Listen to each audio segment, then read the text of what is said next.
What should non-Asians know about being Asian? Or simply put, how could they not? Someone like me, how can I not be a dick? Or is there something? And I've never asked you this before, but is something that you wish folks of other races, or maybe just white people, knew about being Asian that isn't talked about, or you've never said, or others haven't said? I think that the main thing that most Asian Americans would want would just to be regarded as three-dimensional human beings with thoughts, feelings, hopes, ambitions, sense of humor, et cetera, and not to be reduced to any trait, including race. I think that's what most people want. Yeah. And my favorite quote from you on the presidential, when someone had said, well, you are repurposing and promoting a stereotype when you use a math slogan or things like that. And you said, maybe, but it's also not the Asian American stereotype is standing next to Joe Biden and running for president, right? Yeah, like the entire thing is like you're reinforcing Asian stereotypes. It's like, are you fucking kidding me? Like, I'm running for president. It's like the least Asian thing you can do. So shut the fuck up is what I'd wanted to say. But of course, you can't say that stuff when you're running for office. You have to be like, oh, I understand. People can take a joke. But internally, I was like, look a fucking round you. It's like, what am I doing here? Yeah.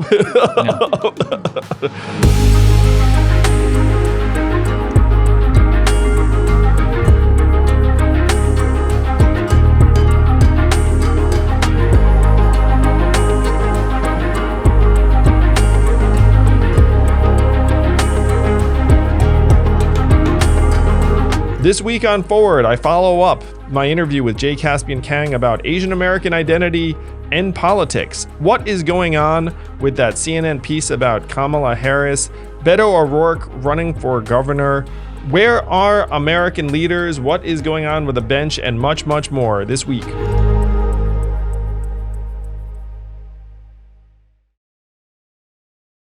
Hey everyone, it's great to be back with you. I had a blast this week on the podcast with Jay Caspian Kang, author of The Loneliest Americans, which is now here on the bookshelf. If you haven't listened to that convo, do check it out. I found it edifying, a little bit cathartic. And it was fun talking to someone who was making a bunch of arguments about the Asian American community that I thought were very courageous, very original, very honest. And it wasn't me. That's fair. You've been asked to talk about your identity more often than you've always wanted to. I feel like the people forcing you to make your races about your identity when you were trying to run on issues. Yeah, it's certainly part of the media today. And it was fascinating, the treatment of the presidential campaign, where you remember when I was like the last candidate who wasn't white on the debate stage in California in the 6th debate, I think. And one of the jokes I told internally was like, well, we're about to find out if Asians are white. Because in terms of whether the media would make a thing out of it. And this is after Kamala dropped out. We're going to talk about Kamala a little later. This is after Corey had dropped out. This is after a lot of people had dropped out. So certainly the media, I will say, has like a selective treatment of race where like they'll be obsessed about it if it reinforces certain narratives that they're really into augmenting, and then they'll completely mute it if it fits into a narrative they don't like. And I will say that my presidential campaign seemed to fall into the latter category because Asian Americans in politics is not a super mainstream topic. And I want to go into a few of the facts around it because I think it'll be interesting to at least some people. So maybe surprising to folks, or maybe completely unsurprising, but Asian Americans are the most underrepresented community in the country in terms of electoral politics. We're about 6% of the population, let's say, and that doesn't show up in terms of elected representatives. And there are a number of structural reasons for that. One, we don't run for office as often. We don't vote as often. We don't donate as often. So that's clearly just, facts. And, that's something that I'd like to change. I mean, if there's a community that's not as politically engaged, though I share all the time that when I grew up, my parents did not talk about politics at all. And I have a feeling a lot of Asian American households are the same. And so I think that there's a lot of conditioning that one needs to try to make a break from. But there are structural reasons around why we're not as often represented. Another is that we tend to be in very blue or red areas where we're not really that important a population in a lot of contexts. And I had a joke all the time, which is if we all moved to New Hampshire or someplace that's really like politically, important. Yeah. But if we're wedged into larger populations in New York or Texas or California, though I will also say that California is maybe the biggest different type of environment where you do have Asian American elected officials, mayors, et cetera. Now there's a mayor in Boston for the first time. So congratulations to Michelle Wu. But by and large, that there is like a pattern around Asian American political engagement and representation that's kind of low. And when I was growing up, another reason for this was that Asian Americans were kind of split along party lines. There was a slight Democratic lean, but it was something like 55-45. There were a lot of Asian American Republicans because they're small business owners. They voted on one issue, which was taxes. And that has changed recently somewhat, in part because of Trump and the China virus and all of that. Like the Republicans have taken on this sort of nativist feeling that that Asian Americans sense may not include them. Though I'd also suggest that the predominant Democratic Party narrative of elevating oppressed people of color also doesn't really include Asian Americans. We've seen that in different ways. So to the point of Jay's book, I think Asian Americans are somewhat politically homeless, truly. And I think the Democratic Party is presenting a case that, look, you have no choice but to vote for us because look at the other side. I mean, you have Trump literally stoking xenophobia and the rest of it.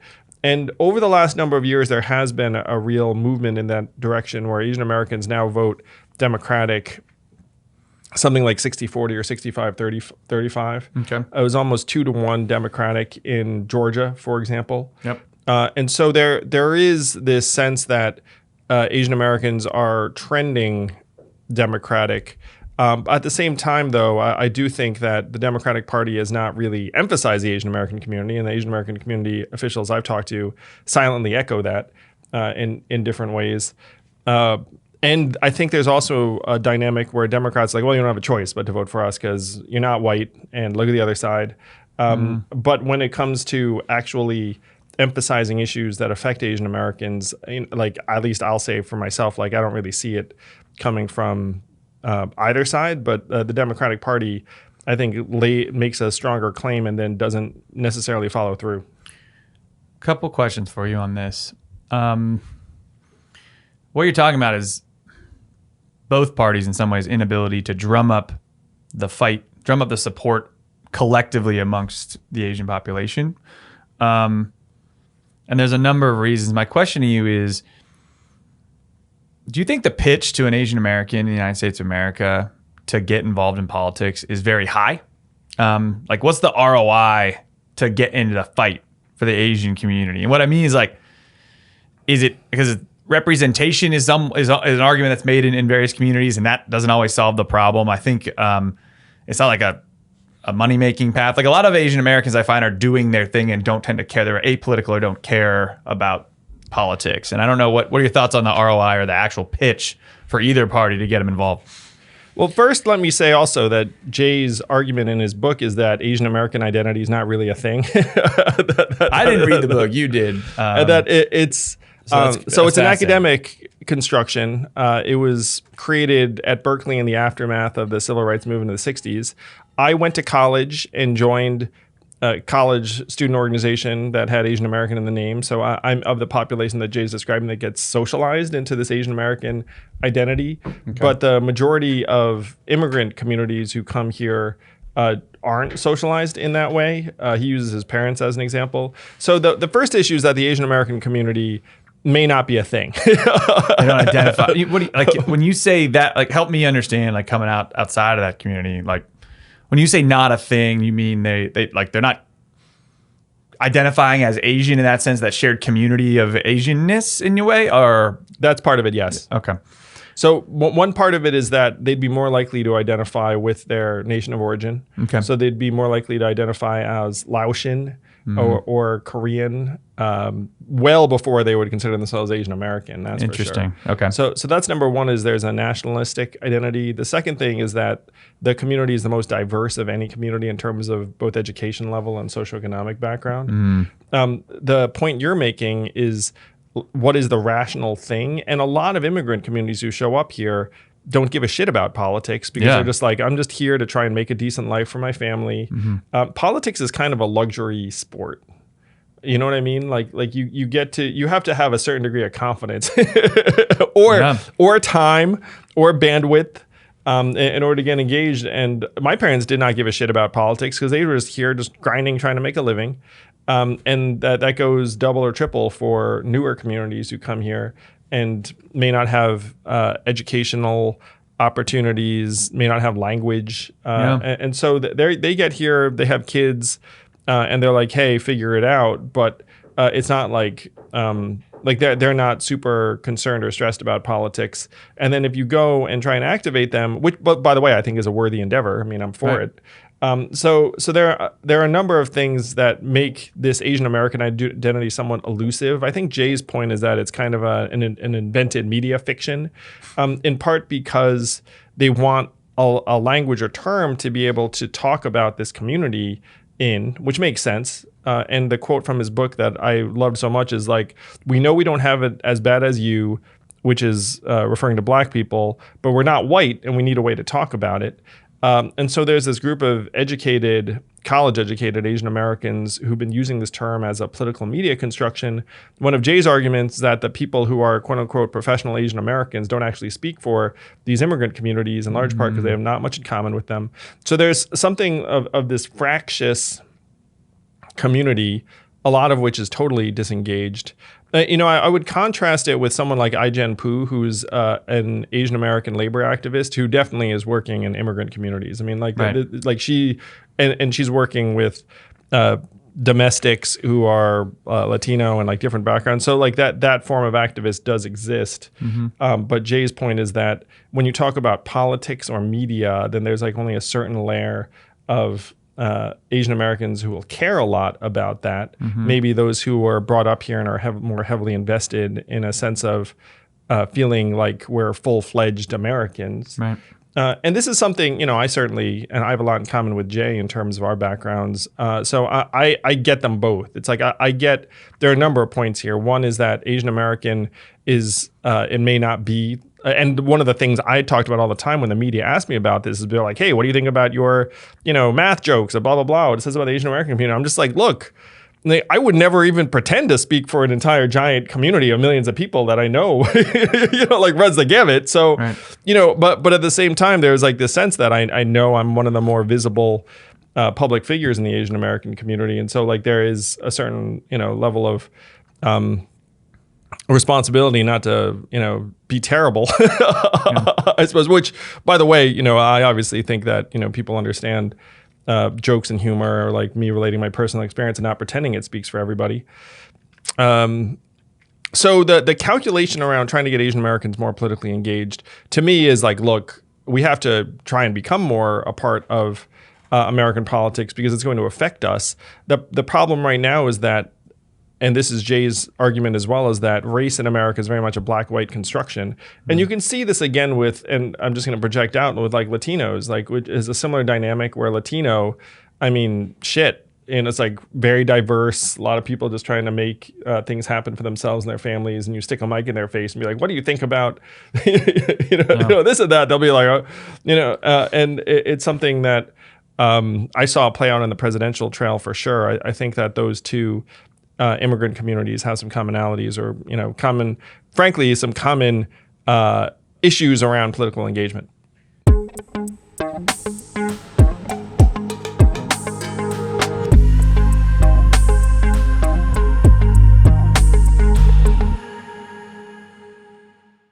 We all do it. We all take number twos, and then the question is, what happens after? Around the world, when you need to wipe, you actually don't wipe. You use water. You use something called a bidet. Here in the US, we're a little bit behind the curve on a number of things, and one of them is the way we take care of the basics. If you order Tushy It's like a bidet that connects to your everyday household toilet. It's cleaner, it's better for the environment, it's more effective, it's modern, it's European, it's Asian, it's sustainable. It really is like an upgrade. It's one reason why I'm very happy to be sponsored by Tushy. Give the gift of cleanliness to yourself or your loved ones this holiday season and get 10% off plus free shipping right now at hellotushy.com/yang. You can tag them at hellotushy on social media so they can help celebrate. That's hellotushy.com/yang for 10% off and free shipping. Cleaner, more environmentally friendly. You know, you can't go wrong.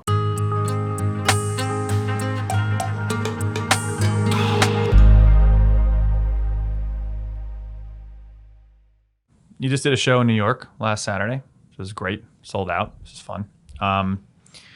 You talked about on the show, and I've heard you talk about it before, your invisibility cloak as an Asian man, where like if I wanted to be anonymous or hidden, you felt that you could do it. Oh yeah, just don't stick your face into someone else's face, and you could just walk by. Yeah. Do you?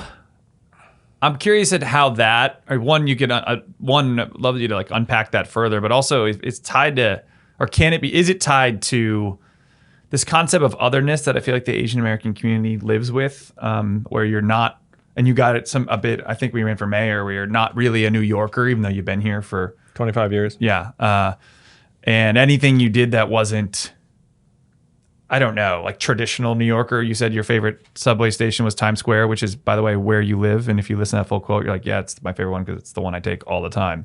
Like, oh, he's a tourist. You had political cartoons that were, in my opinion, offensive, and little backlash from those who usually call out those sort of things as offensive. Does that invisibility cloak you're talking about play into the otherness of the Asian American community? Am I overthinking that? I don't know what you think. Well, one of the things that Jay and I talked about, which I found hysterical, where he said on the podcast, he was like, people just don't give a shit about the internal lives of Asian Americans, which I laughed at because I thought, well, it's pretty true. And then he talked about the tension of writing a book around something that people don't give a shit about. Right. So I think that's the way that you adapt over time.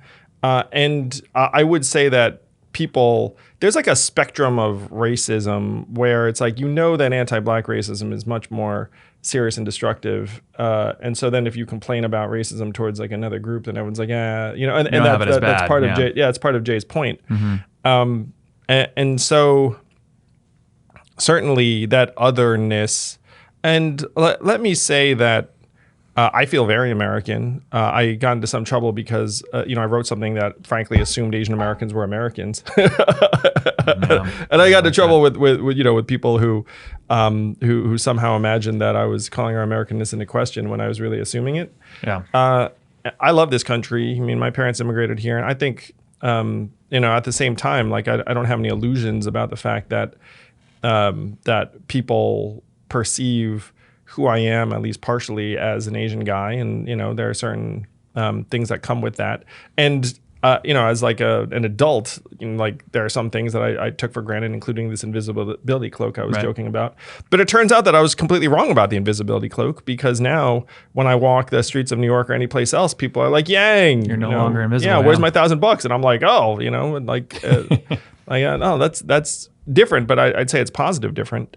And I'm trying to make the most of this. I do want to activate Asian Americans that are right now disengaged in some of these issues. And I'm really happy to say that my campaign did that. Like I met a lot of people from different communities who said, look, you made me interested in politics. You made me care. And I think that's a good thing. I think that assuming that degree of involvement is like a sign of confidence and maturation, which I love. Though I will also say that if someone decides that politics is just anxiety producing and depressing and they want to ignore it for an extended period of time, I'm with you there too. It's like, don't worry about it. It's like because of a lot of the things, like frankly, the media drumbeat, which we're going to talk about the recent article about Kamala, but like the media is definitely race obsessed in a way that I certainly think most Asian Americans are not. Like most Asian Americans, in my experience, are just trying to make good things happen for themselves and their family. And yeah, like that. And if there are media products that they want to consume that have a lot of Asian faces, there are a lot of those products that are being made in people's native countries. Like a lot of the Koreans I know just watch Korean dramas and like perfectly happy. That said, also I am of that group of people that loves it when creators and artists of different communities like are trying to make that happen. In part because it's so hard. So like I do support Asian American writers and artists and the rest of it because I feel the resistance. Yeah. That's a good segue into this last question I asked you. So I think it's not. I think by that we've looked at some numbers, so we could pull them up if we want to dive in further. But your point that most Asian Americans you think are not race obsessed. I think most Americans are not race obsessed, and I know that people have told me that's or the classic white guy saying I don't see racism is a place of privilege, and I agree with that. But you could also be true to the other extent that it's still not everybody thinking racism all the time or seeing race and only race.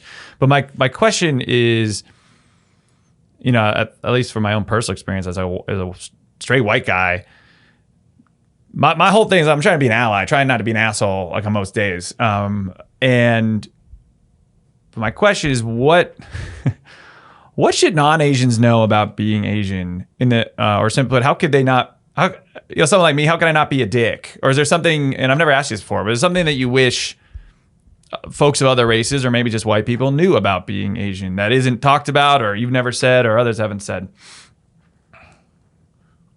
Well, you and I have worked together for years, so clearly. I've got a lot of this through osmosis, I think, and I've lived the community in many ways. I think that the main thing that most Asian Americans would want would just to be regarded as three-dimensional human beings with thoughts, feelings, hopes, ambitions, sense of humor, et cetera, and not to be reduced to any trait, including race. I think that's what most people want. Yeah. And my favorite quote from you on the presidential, when someone had said, well, you are repurposing and promoting a stereotype when you use a math slogan or things like that. And you said, maybe, but it's also not the Asian American stereotype is standing next to Joe Biden and running for president, right? Yeah, like the entire thing is like you're reinforcing Asian stereotypes. It's like, are you fucking kidding me? Like I'm running for president. It's like the least Asian thing you can do. So shut the fuck up is what I'd wanted to say. But of course, you can't say that stuff when you're running for office. You have to be like, oh, I understand. People can take a joke. But internally, I was like, look a fucking round you. It's like, what am I doing here? Yeah. And I will say too that like this is one of the things that irritated the shit out of me.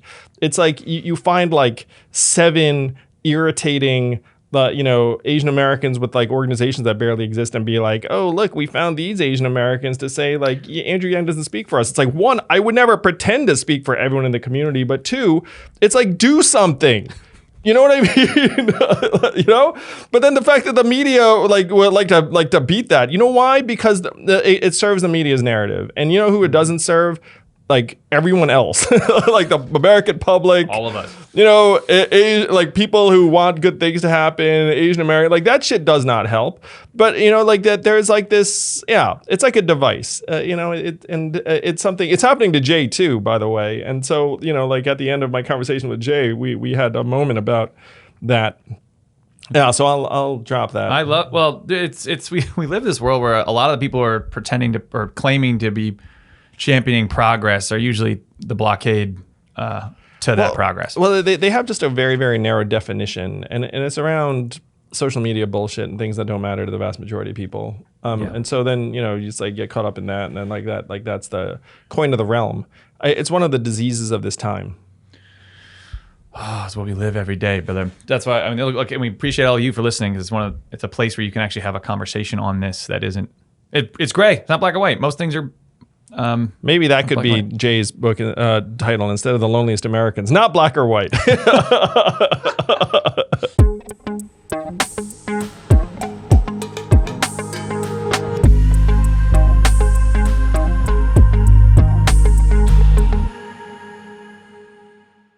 People think I'm a very, very upbeat guy, which I appreciate a great deal. But we all struggle. We all get down in the dumps. And when you are down and facing some issues that you want to talk to someone about, the fact is your friends and family don't really want to hear about your stuff. They'll hear about it once.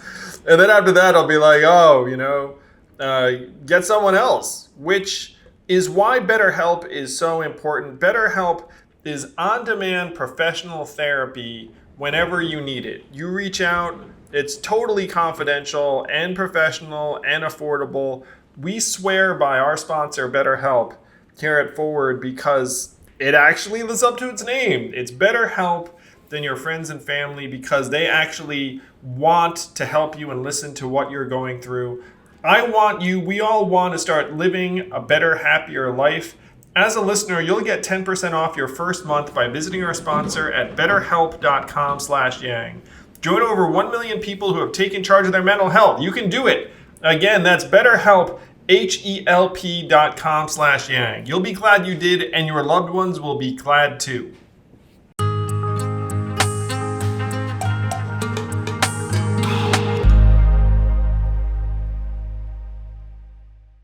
All right, let's talk about Kamala Harris because I must summarize this and I want to get your thoughts. So Kamala Harris, who I would say behind the scenes is a friend. I always liked interacting with her. You and her were really friendly on the trail. Like friend is probably too much of a stretch and that you're not spending a ton of time. Well, it's politics, but Kamala and I get along well. Age, right? Spend some time. In presidential candidates, we wind up spending time with each other on the trail. Like I spoke directly before or after Kamala at least half a dozen, maybe a dozen times. We'd like hang out in the airport for half an hour sometimes. Things like that would happen on the trail. Yeah. And then a lot of these things, like especially the way our two-party system works, like who they are as a person and how they publicly personify themselves, they can be different. Like we always liked hanging out with Kamala and her team in the debates and at the airports and things like that. So CNN comes out with a piece, Exasperation and Dysfunction Inside Kamala Harris's Frustrating Start as Vice President. And it's CNN. It's our friend, a friend of the show, Edward Isaac Dover. We like. I think he's a pretty good journalist. And basically, I'm gonna get your thought about this. Quick summary is that the belief is that she's being sidelined and constrained within the Biden administration. And the direct quote is that Harris's staff has repeatedly failed her and left her exposed, and family members have often had informal say within her office. Even some who have been asked for advice lament Harris's overly cautious tendencies and staff problems, which have been a feature of every office she's ever held, from San Francisco District Attorney to U.S. Senate. That's kind of the opening paragraph. And it goes on with a lot of crap about the Kamala Harris experience in the White House right now. So,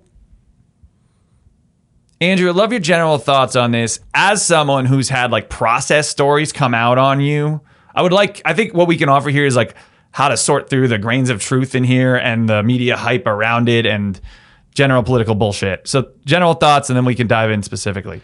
So my reaction was, holy cow, someone has it in for Kamala. What was the reaction? Mm-hmm. It's a story that gets generated when a few people want this story out there in the world. And so it makes you think, who wants the story out in the world? Now, are there some elements of truth? Almost certainly, yes. Could you write the story about, a whole range of political figures? Because, there's going to be some dysfunction or adjustment or whatever. Also, yes. But Kamala has been subject to a number of these types of stories. This might be the most prominent because it's on CNN, which generally is very, very... You don't see a lot of this type of when they do investigative stuff, they usually take a long time to do it, and it's like a more ordeal. You know what I'm saying? Agreed. This seemed very, very significant because it was CNN, and CNN is as mainstream as you get, and generally very, very buttoned up and responsible. Isaac is very buttoned up and responsible. Correct. This thing is well sourced. So a number of things that I think are going on, big picture. The Democrats right now are definitely trying to figure out what the line of succession looks like, which is not necessarily what you want, given that right now Joe's kind of challenged. Mm-hmm. So Joe's got a 43% approval rating last I checked. They're looking for that to make it just went down. Poor guy. Poor guy. I don't know. Whatever that means. And so after Joe, the next person up is logically Kamala. The issue is that Kamala polls 5 points worse than Joe. I think that this particular story had her approval rating at 28% or something very low. And so then the Democrats find themselves in a bit of a bind, which is like, okay, if Joe doesn't run, and Joe will be 81, 82 by the time 2024 rolls around. Now, Kamala was picked. And this is the tough thing, is that when Joe picked Kamala, he essentially did anoint her the future of the Democratic Party and the next president. Yes. And we all could see that very clearly. I mean, Joe's kind of on the older side. Joe said he was going to be a bridge. So by appointing Kamala, he said she is going to be the next president of the United States. There's one thing that's always inherent in the VP pick that sometimes they miss, where they pick a name that's going to help them win or unite the party. But it also means it's showing the world this person is going to be considered the future of the party, whether or not that's true or not. Anyway. Well, there have been different picks that have served different functions at different times. So like Dan Quayle back in the day, George Bush, no one thought that dude was going to be president. Dick Cheney with George W. Bush. No one thought he was going to be president. No one thought he was going to But be president. everybody thought he'd be running the show. Even Joe Biden under Barack Obama, Obama chose him in part because he would, quote unquote, be too old to have his own political ambitions after and Obama he checked left the experience office. box. Yes, there was a round out the ticket play. Yes. So it's not always the case that the next person up is going to be the next president of the heir apparent. But on this one, it was clear that Kamala was being positioned as the next one up in the heir apparent. Right. And I'm going to say something that I've never said to you privately or publicly. Okay. But when Joe chose Kamala, I had a bit of a sinking feeling because I was like, oh gosh, we're going to position Kamala to be the next president. And Kamala, even then, reminded me forcibly of Hillary Clinton, where she was a popular blue state senator in California. But California is a very big state. It's not that much retail. It was essentially like a TV type. TV candidate. Raise the money, you usually win. Yes, TV candidate. Raise the money, Kamala wins. One of the reasons why Kamala got out when she did in the presidential was it was before California voted. And I'm genuinely not sure what her support level or popularity is in California. She ran a presidential campaign like Hillary that underperformed. I mean, Hillary came very, very close to winning, whereas Kamala did not. And so you look at it and you're like, okay, what has this person done to warrant them being the next president of the United States? And you would have to say that it was in large part because Joe said very publicly, I'm going to have a woman vice president, which is not a terrible sentiment. I think I said something similar. But then after he announced that, he said he had a lot of pressure to name a woman of color. So then it quickly got constrained to a few choices. It was Kamala, Susan Rice, or Karen Bass were like the three most prominent women of color that seemed like realistic choices. And then Kamala had been vetted of those three. And when you're running for president, the key is just to try and win. And so Kamala seemed like the safest pick of the three of them. But even then, when this was happening, I was like, oh no, this is going to be Hillary Clinton redux when, or if Kamala becomes the nominee, which is what a lot of people are facing right now. They're looking at it and saying, Kamala is clearly the next person up. Kamala is clearly not connecting with people. She's not that popular. And so there is an agenda from some people within the Democratic administration, either because they want to boost another candidate or because they want to blame some of the failings on Kamala, or maybe they just simply don't like her as a candidate and are trying to find ways to get her out. But there is definitely something going on where people are trying to undermine and shiv her. And that there's a significant part of me that understands it because I'm like, look, if you just go in with Kamala as your nominee, it's not like a winning rationale or a winning candidacy. Right. I mean, like, and the way Democrats right now are going to look at this is that every cycle is existential. And so you can't afford just to be like, yeah, we're going to run this person because she's the VP. She's up next. And she's up next, and she's a woman of color, and there are elements of the party that would really, really love that. So I did think all of this back in 2020 when this was happening. I was like, wow, if this ticket wins, then there's going to be a Hillary/Kamala problem the next cycle. In some ways, it would have been better to bring in someone who didn't have that kind of profile or independent political ambition, in my opinion.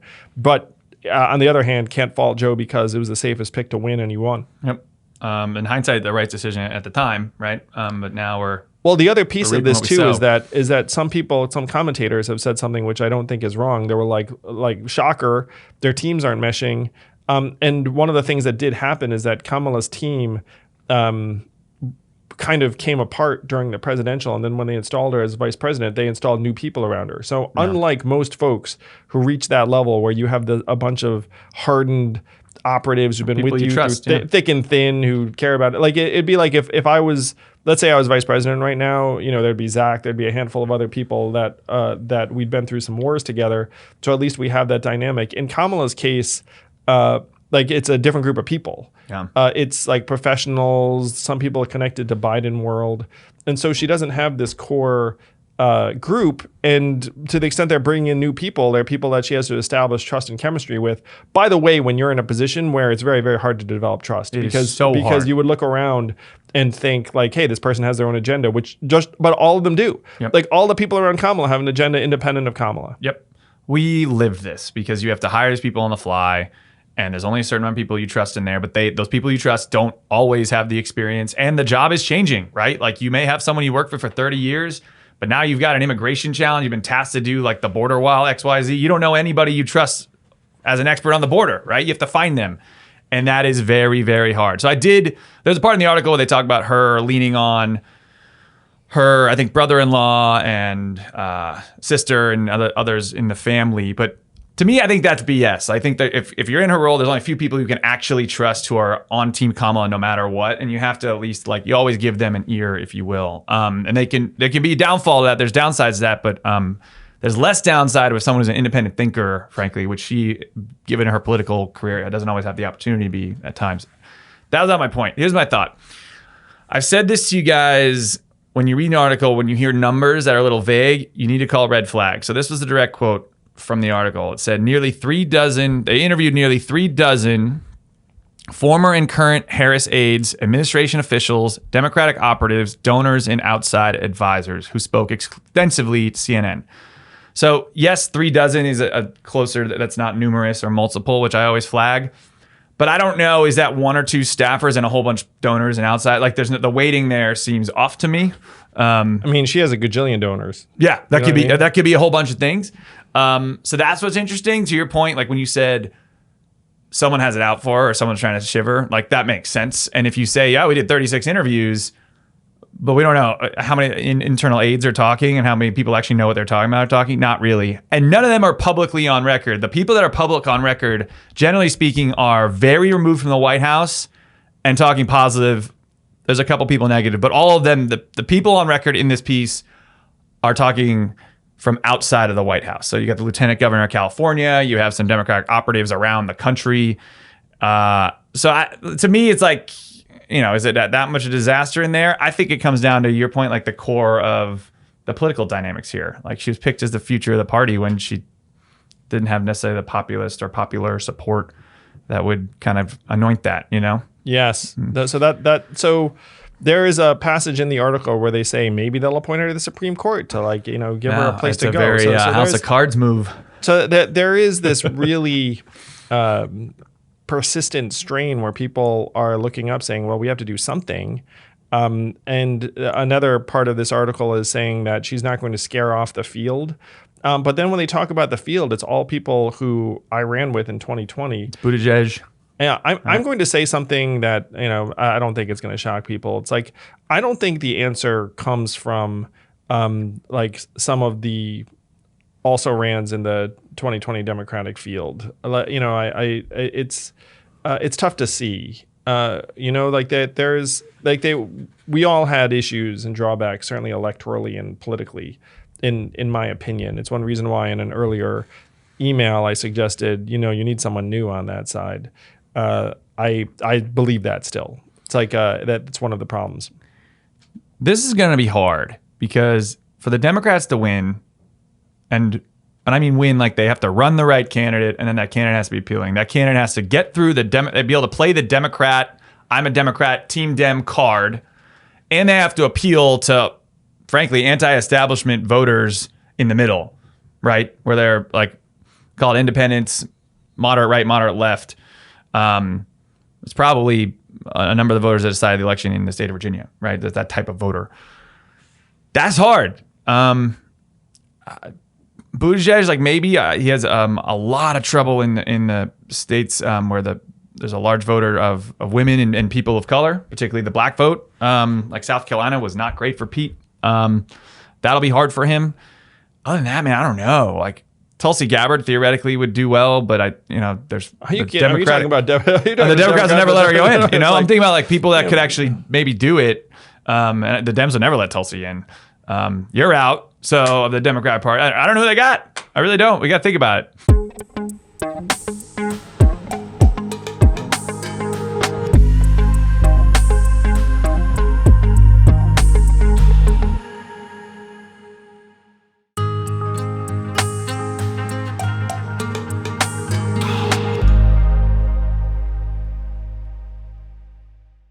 Right now, the most likely candidates are Joe and Kamala. It's going to be one of those two, and Joe is saying publicly and privately that he's going to run again. When I talk to folks in in ordinary day-to-day conversation, people have grown a bit because we can tell he's getting on in years. I mean, he will be 81, 82 by the time the next election rolls around. I'll say someone said to me privately, I won't, out this person, but someone was around someone who attended the G20 conference recently who was around Joe. Those photos were so awkward. But then this person was very negative about Joe running again, in part because of like whatever vibe he gave off. Oh boy. There were, I don't know if there's truth to these, but a lot of conservative outlets said he farted in front of a leader. Breaking wind was the... Well, that one certainly doesn't upset me. I mean, that people happens, fart. I think it's funny. I bet Trump fucking farted in front of people I'm all the sure time. he farted. I don't know about all you have to do is farting. you look at Donald Trump, that dude farts. That dude farts. Trump... Plus, he eats McDonald's all the live long day or whatever. Dude, that's intentional's got to be a wreck. Digestive tract got to be absolutely charred over. He's like a big dude eating fast food all the time. I don't judge people for that. To each their own. Plus, he also doesn't seem like the type who would be restraining his flatulence until he's. No, just let him rip, man. Yeah, like he's like, I'm president of the United States. I'm gonna let this do one what the hell I want. Yeah, look, teach their own. I can't believe this turned into farts. Do you think Kamala is? Do you think she's set up to fail? I feel like she's like everything's hard. All the institutions are busted. Whatever she gets thrown at. This is the thing that does stagger me about this whole thing, Zach, is that you bring in Kamala, and a lot of it should be that she becomes the media darling, and that's why this piece was so significant in my mind. Is that she's somehow the opposite of the media darling. Yeah, she's like the media punching bag, and if you have someone who has that relationship with the media right now, when frankly, so you could say, hey, look, it's 3 years away or 2.5 years away, like all these things can change, blah blah blah, like this should be the honeymoon. That's really my point. You know what I mean? Like, this should be the point where it's kind of harder to do wrong. And so when you talk about is she being set up to fail, I mean, she had a tough assignment with the border.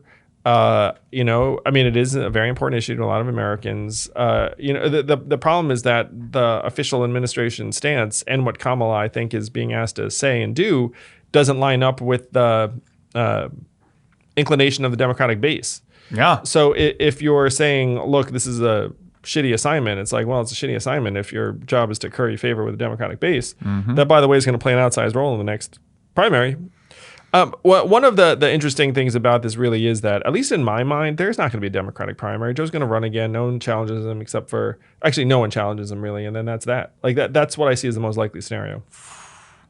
Gosh. And now if it's Kamala, apparently people challenge like that. I guess that was really the point of this piece, is that like Kamala's not going to clear the field. That would be my summary of this piece in CNN. Kamala will not clear the field, which is another reason in my mind why it's going to be Joe. Well, if she's going to run as VP, she probably needs a signature win or something. And that's kind of the point I was making. She's kind of set up to fail. Like if they're going to throw the border at her, which is hard for anybody, and Dems don't talk about the border well. You go down the list, right?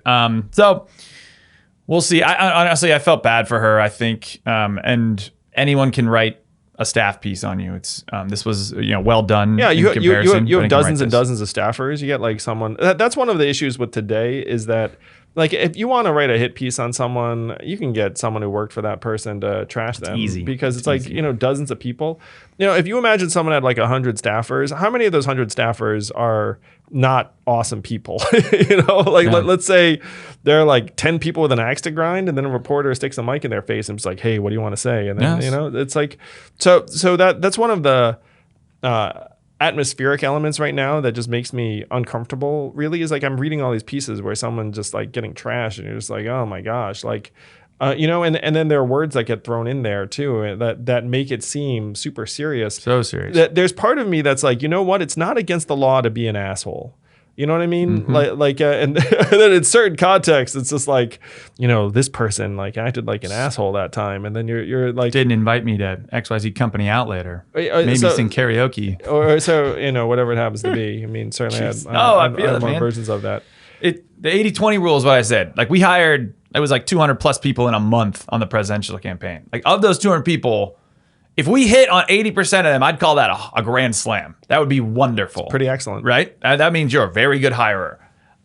And that fast too. So that means like 40 of those you missed, which either means you have to work around them or let them go.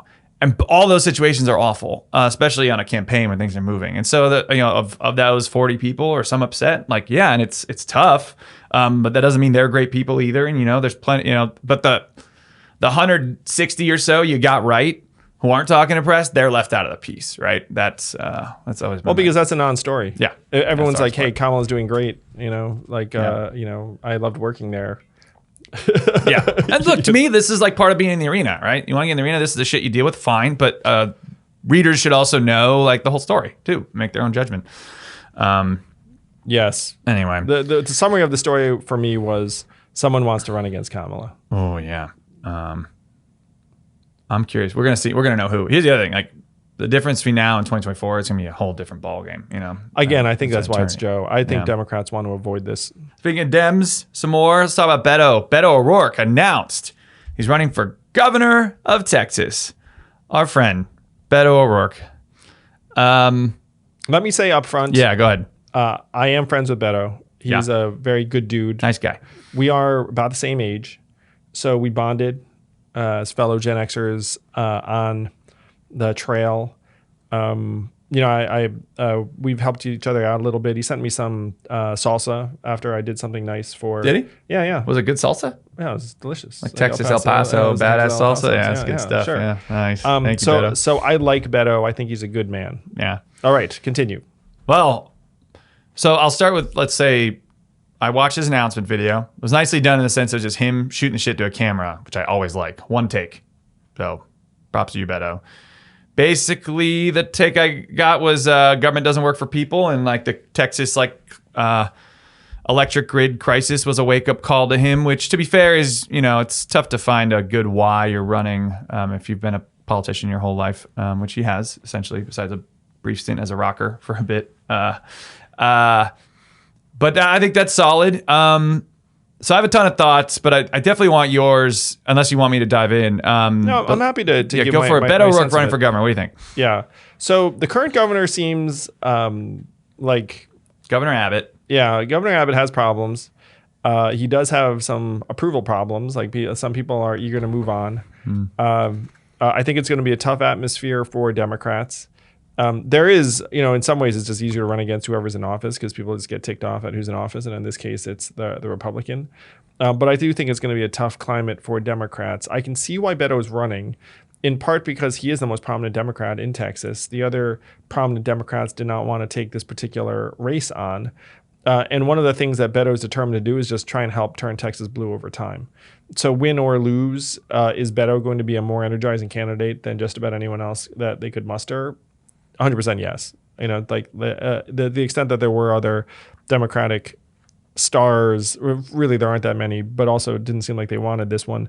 So I think that Beto's running because he thinks that he can help Democrats statewide, and relatively speaking, that is true.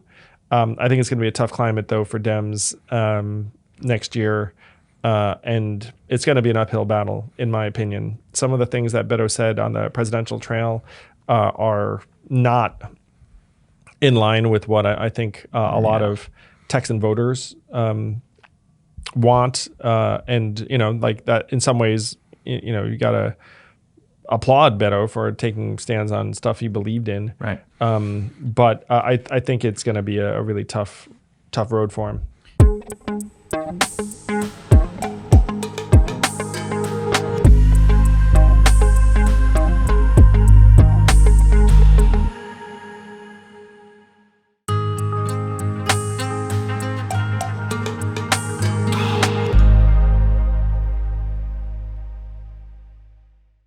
So Abbott's approval ratings have dropped pretty significantly. 44% approval rating of his work as governor, 47% disapproval rating. Now, I don't know. We've talked a lot in this podcast about polls, particularly in the Republican Party. They tend to be really wrong. But who knows? It's probably some sort of drop, particularly after the abortion law. So here's my thought. I'm split, and I think we should be split here. On one hand, if you ask for my opinion, like on you, Andrew, like if I was looking at you, like running, like you run twice, you don't win either time. I think it's probably better to like pause, have a cooling off bit. period. Yeah, like cool off for a bit. And that doesn't mean stay out of public eye. That means that's say run. So he didn't run for House in 2018 after he left that role when he was running for Senate. Lost Senate, ran for president, lost president. Had some moments there like I was born to be in it, or hell yes, we're going to take all your guns, being from Texas. So I don't love this on one hand. I'm like, this is kind of, here Beto's running again, right? On the other hand, I do think it's a good thing for, like, the Dem bench isn't that deep, and I do think it's good for bigger Democratic names to run for tough seats that matter in the country. It's one of the biggest states in the country. Yeah, I think that's the rationale. You know? I mean, his work has been around just turning Texas blue. Mm-hmm. There are a lot of Democratic officials in Texas that would not have won their races if not for Beto over this last period of time. So it's kind of tough. Imagine if you were him and you were essentially like the person who can generate energy. So Governor Abbott has something like $50 million or something. Like, it's very, very hard for a Texas Democrat to compete with that. And Beto's, I think, maybe the only person who could raise the money. Yeah. Yeah, could raise money. He'll get national Dem support big time. Yeah, to be credible. So it's just a lot of responsibilities. Looking around, all the Texas Democrats were begging him to run too, because they know some of what I just said. They know that he's the biggest potential energizer. So I think that is the dynamic of what's going on. Yeah, I do like Beto. I think he's again like a good man, and wants to help people. Yeah, applaud anyone going in the arena. Here's to me the big question. Go ahead. Well, actually, and we should build on something you said, and I actually referenced it a little bit earlier. What does the Democratic bench look like? And you saw it essentially poured out for all to see during the 2020 campaign. It's like anyone who really had that level of aspiration was in the field with me and Beto and Corey and Tulsi and whomever else. It's like if you thought you had it, some people, a lot of folks here forget ran. Like Seth Moulton, you probably forget he ran. Steve Bullock, John Hickenlooper. Yeah, you forget they ran. Some of them are like thriving and A-OK, like John Hickenlooper is now in the Senate, but there's something going on in American life, particularly on the Democratic side, where we are not developing or breeding leaders, the next generation. To the extent that there are people that come up, they're almost embodiments of like a certain type of social media argument, and that they command like a niche following, but they don't really have like national potential. There's something really afoot. It's tough. It's really bad. But this isn't even just in Democratic politics. I'm going to say that America right now is suffering from something of a leadership vacuum. And it's in part because the market dynamics are so strong now that we're all subject to them. And if you go against them, which, by the way, in my opinion, is a little bit of what leadership looks like. It's like if the market's going to reward you for doing something, you do it. And everyone kind of on some level senses that that's what's going on. That's what's fueling you. And so then we look around and there's no one who can actually lay claim to a broad type of moral authority or popularity. The closest thing we can come to it nowadays is celebrity. And so I talked to someone the other day who said something, you can agree or disagree, but, Barack Obama was a celebrity of a certain kind.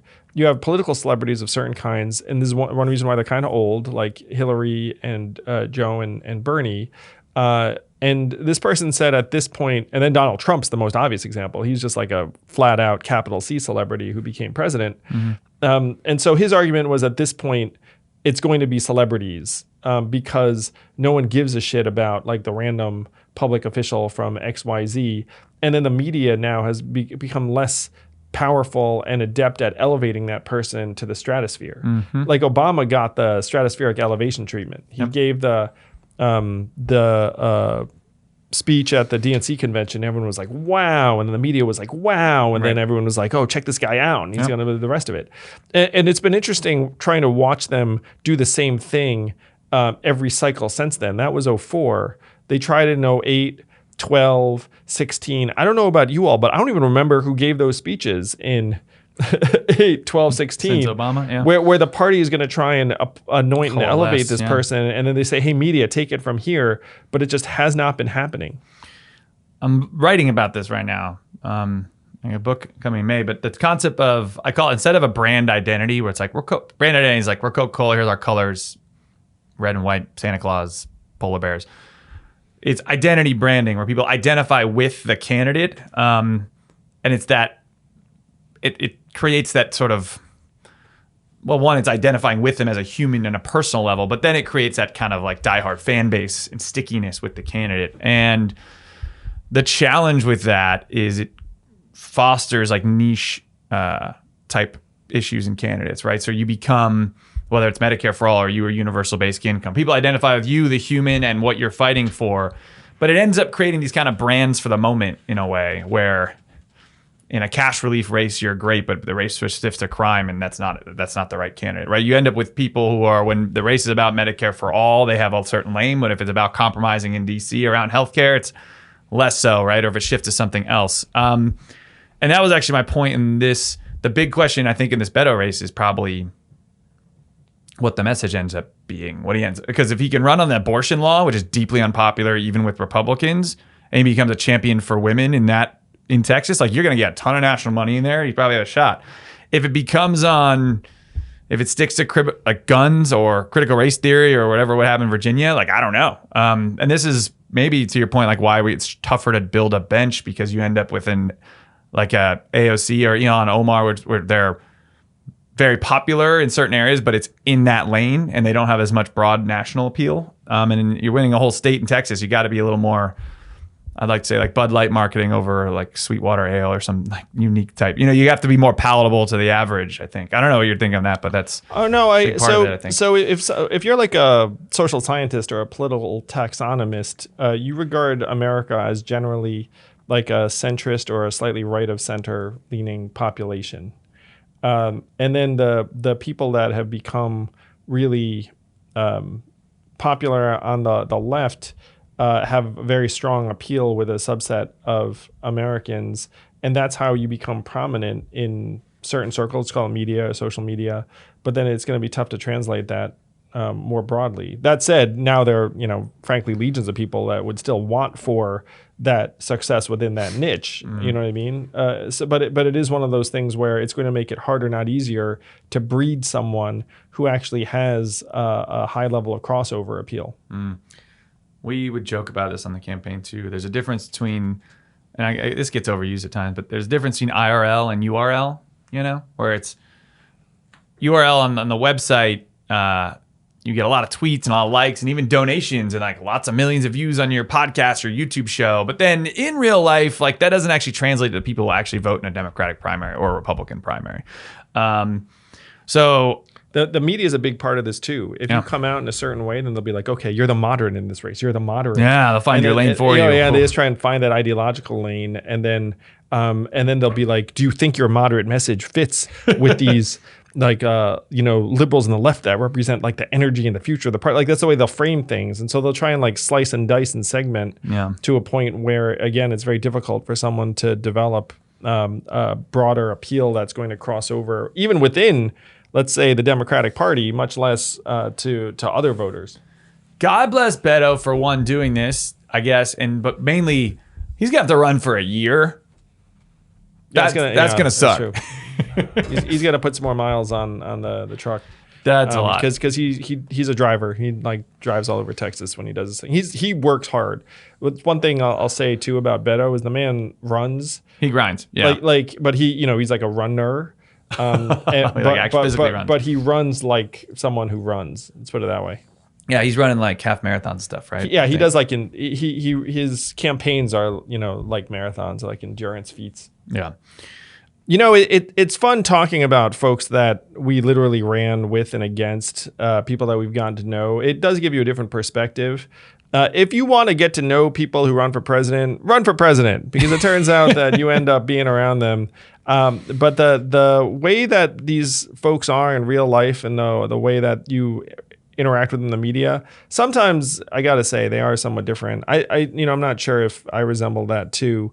But it's fascinating to see what people who are on the trail with us end up doing as their next act, I can relate to aspects of it. I mean, like I'm doing what I think I can do to have the most positive impact possible. And I think that's something that different people actually experience after they come off running for president. When we do meetings, or so we're doing a whole bunch of different projects, when I have meetings with people who never met you before but knew of you or were fans of yours, the number one thing I always hear, Andrew, is that, wow, he's just like he is when he's on TV. It's the exact same guy. And my response every time is like, yep, exactly.